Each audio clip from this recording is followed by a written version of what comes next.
Good afternoon and welcome to PPP Systems Limited. Today I'm looking at the OKI Direct Print, which is a great system for sending files directly to the printer in accordance with our OSU online number plate software. The printer we're looking at today is a C650, but equally we have it set up for the B432. The printer does need to be connected into your broadband router, and you do need to ascertain the IPv4 address. There is a video showing you how you do that on both printers.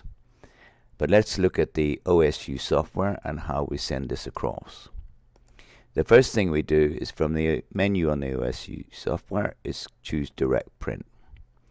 As you saw from the introduction page, the IP address, IPv4 address for the C650 is this.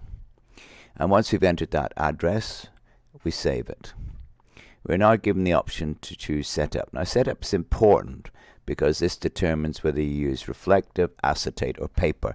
If you don't choose a setup, then the default settings in the printer will be used and they may not be correct for what you're doing. So we go into setup. It's a C650. We're going to be printing to reflective, and you will need to change this if you decide you're going to use a different media. Now before you send the default parameters, please be aware you will be asked for a username and password.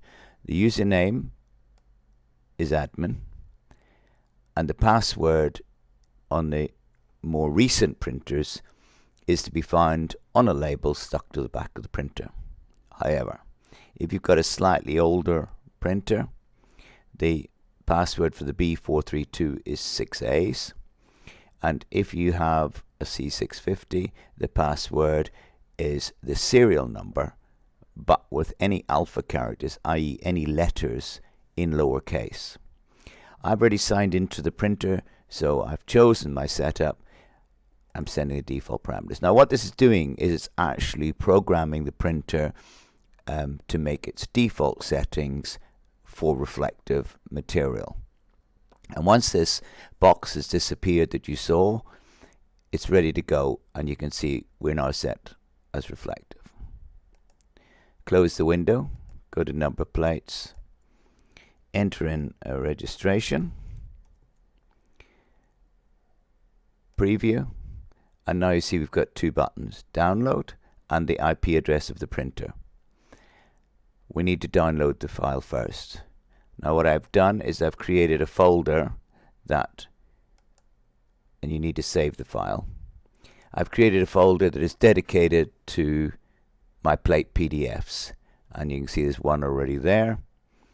I'll save that one down to that folder, and now I click on the button for the OKI Direct Print, and that comes up, and I can see there's my most recent one that I've made. I click open, and that's it. That will go to the printer. You put your media into the printer and it will print, and that is all there is to it.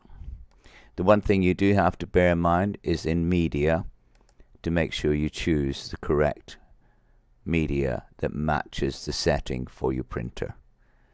I hope this has been helpful and look forward to hearing from you. Thank you.